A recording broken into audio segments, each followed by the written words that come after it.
नमस्कार मंडळी, श्री स्वामी समर्थ. स्वामी समर्थ तुमच्या सर्वांच्या सर्व इच्छा आकांक्षा पूर्ण करो, हीच मी स्वामींच्या चरणी प्रार्थना करते आणि आपल्या आजच्या व्हिडिओला सुरुवात करते. तर श्रावण मास सुरू झालेला आहे. श्रावणाची सुरुवात ही अतिशय खास झालेली आहे. श्रावणातील पहिल्या सोमवारी श्रावण महिन्याची सुरुवात झालेली आहे आणि समाप्ती देखील खास होणार आहे. श्रावणी सोमवारी श्रावण महिन्याची समाप्ती देखील होणार आहे. तर श्रावण महिना संपण्या अगोदर आपल्याला हे एक फूल कुठे दिसेल तर ते सोडू नका. श्रीमंती होण्याची इच्छा पूर्ण होईल, भाग्योदय झाल्याशिवाय राहणार नाही. त्यासाठी हे फूल आपल्याला आवर्जून जिथे दिसेल तिथून आणायचं आहे. तर आपल्याला श्रावण सोमवारी आपण भगवान शिवशंकरांची विधिवत पूजा करत असतो. रुद्राभिषेक, जलाभिषेक, पंचामृताभिषेक, मधाचा अभिषेक अशा आपण वेगवेगळ्या पद्धतीने अभिषेक करत असतो. आपल्याला श्रावण महिन्यामध्ये भगवान विष्णूंची, माता लक्ष्मीची, शिवशंकरांची होईल तेवढी सेवा करायची आहे. भगवान शंकरांना धोत्र्याचं फूल, त्याचप्रमाणे आपल्याला हे जे फूल आहे म्हणजे हे गोकर्णीचं फूल जिथे दिसेल तिथून आपल्याला हे आणायचं आहे. हे फूल देखील भगवान शंकरांना अतिशय प्रिय आहे. भगवान शंकरांना पांढरे फुलं हे अतिशय प्रिय आहे. त्यामुळे हे निळं फूल, गोकर्णीचं फूल देखील अतिशय प्रिय आहे. हे जर आपल्या मुख्य प्रवेशद्वारावर लावलं तर आपल्या घरातील जे काही नकारात्मकता, वाईट आहे किंवा माता लक्ष्मी आहे ती आपल्या घराकडे आकर्षित होते. तर आपल्याला श्रावण मासामध्ये हे फूल सोडायचं नाही. जिथे दिसेल तिथून तुम्ही हे फूल आणायचं आहे. श्रीमंत होण्याची इच्छा लवकर पूर्ण होईल, भाग्योदय झाल्याशिवाय राहणार नाही.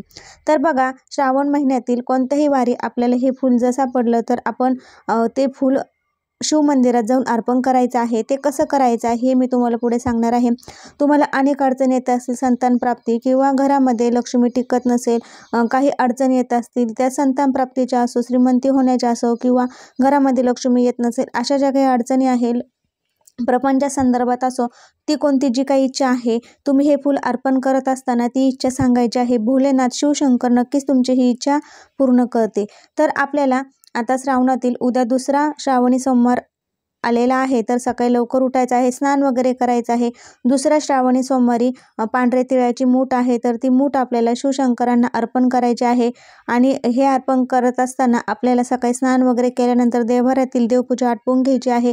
देवपूजा आटोपून घेतल्यानंतर आपल्या देवघरामध्ये शिवलिंग असेल तर त्याला पंचामृताने, दुधाने, शुद्ध पाण्याने अभिषेक घाला. पांढरे फुलं अर्पण करा, बेलपत्र अर्पण करा. घरातल्या शिवलिंगाला देखील तुम्ही ही शिवामूठ अर्पण करायची आहे. तर अशा प्रकारे ही सर्व पूजा झाल्यानंतर तुम्हाला जिथे दिसेल तिथे हे गोकर्णीचं फूल तुम्ही आणायचं आहे. हे गोकर्णीचं फूल आमच्या दारामध्ये त्याचा वेल आहे, त्यामुळे आम्ही आवर्जून शिवलिंगावर, गणपती बाप्पांना, महादेवाच्या मंदिरात हे गोकर्णीचं फूल अर्पण करत असतो. तर या गोकर्णीच्या फुलाचा खूप अत्यंत प्रभावी उपाय आहे. आपली जे काही इच्छा आहे, मनोकामना आहे, ते नक्कीच लवकर पूर्ण होतात. त्यासाठी आपल्याला हे गोकर्णीच्या फुलाचा उपाय करायचा आहे. शिवमंदिरात जायचं आहे, हे फूल आणायचं आहे, स्वच्छ धुवून घ्यायचं आहे गंगाजलाने, पाण्याने. आपल्याला शिवमंदिरात जाण्या अगोदर तांब्या भरून पाणी घ्यायचं आहे. दुसरी शिवामुठी तीळ आहे. तीळ हे आपल्याला प्रपंचातील अडचणी, संतान प्राप्तीच्या अडचणी किंवा आपल्या घरात लक्ष्मी टिकत नसेल अशा ज्या काही अडचणी आहे, पितृदोष आहे, त्या अडचणी दूर करण्यासाठी आपल्याला शुद्ध पाण्यामध्ये तीळ टाकून यांनी अभिषेक, शिवशंकरांना अभिषेक घालायचा आहे. त्यानंतर आपल्याला काय करायचं आहे, भस्म लावायचं आहे, बेलपत्र अर्पण करायचं आहे, शिवामूठ अर्पण करायची आहे, शिवशंकरांची पूजा करून घ्यायची आहे. ओम नमः शिवाय किंवा महिला असेल तर नमः शिवाय असा मंत्राचा जप करायचा आहे आणि जी काही इच्छा आहे, ती आकांक्षा आहे, ती बोलायची आहे. जो शिवशंकरांसमोर नंदी असतो, त्या नंदीचा जो वरती पाय असतो, त्या पायापाशी आपल्याला हे गोकर्णीचं फूल अर्पण करायचं आहे. गोकर्णीचं फूल अर्पण करत असताना तुमच्या मनात संतान प्राप्तीची इच्छा आहे किंवा आणखी कोणती मुलांच्या बाबतीत इच्छा आहे किंवा घरात लक्ष्मी टिकत नाही आहे, प्रपंच संदर्भात इच्छा आहे, नवरा बायकोचं पटत नाही, जे काही इच्छा अडचणी आहे त्या इच्छा अडचणी आपण सांगायच्या आहे आणि फूल आपल्याला नंदीच्या ज्या पाय आहे तिथे अर्पण करायचं आहे. असं हे फूल तुम्ही नंदीच्या पायापाशी अर्पण करा. भोलेनाथ शिवशंकर तुमच्या नक्की सर्व इच्छा आकांक्षा पूर्ण करते. तिथे बसून तुम्ही शिवलीला अमृतचा 11 अध्याय वाचायचा आहे. होईल तेवढी शिवशंकरांची सेवा करायची आहे. रुद्राभिषेक करायचा आहे किंवा तुम्ही साधा अभिषेक केला तरी चालेल. असा हा उपाय तुम्ही श्रावण मासात संपण्या अगोदर नक्की करा.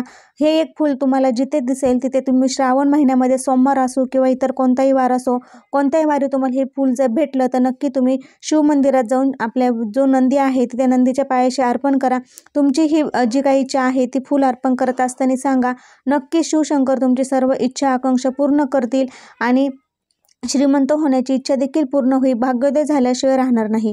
असा हा उपाय आपल्याला श्रावण मास संपण्या अगोदर नक्की करायचा आहे.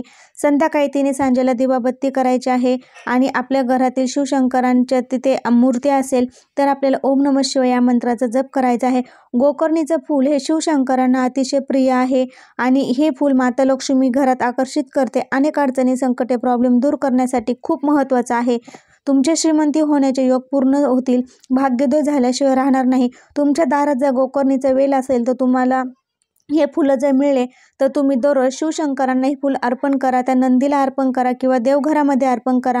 तुमच्या सर्व इच्छा पूर्ण झाल्याशिवाय राहणार नाही, भाग्योदय झाल्याशिवाय राहणार नाही. श्रीमंत होण्याची इच्छा तुमची नक्की पूर्ण होईल. तुम्हाला संतान प्राप्ती होत नसेल किंवा अनेक अडचणी येत असतील तर त्या देखील दूर व्हायला मदत होईल. तर श्रावण मास संपण्या अगोदर फूल आपल्याला शिव मंदिरामध्ये जाऊन नक्की अर्पण करायचं आहे. कसा वाटला व्हिडिओ ते कमेंटद्वारे नक्की सांगा. तुम्हाला जर व्हिडिओ आवडला असेल तुमच्या मित्रपरिवारामध्ये नक्की शेअर करा. श्री स्वामी समर्थ. धन्यवाद.